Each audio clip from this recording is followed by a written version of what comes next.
Now, by now you might be saying, hey Matthew, stop talking, I just want to see the beauty of the forest. And I'm here to guide you.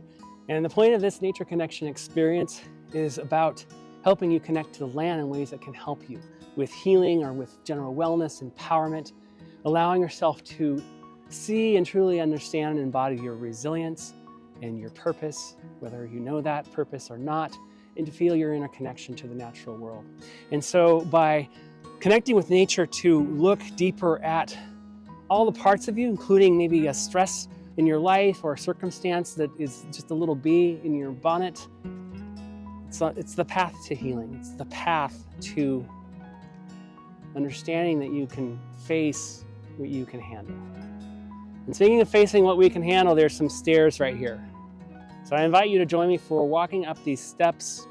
And as we go up the steps, I want you to reflect on the ways that you have used nature in the past for healing or for decompression or de-stressing, and reflect on the ways that you have brought the things in your life to the natural world. And if you are open to more practice, then imagine that this is you climbing up these steps with me and understanding that sometimes looking at your inner self is uncomfortable. Sometimes it's disturbing. Sometimes it's work. It's like walking up these steps. So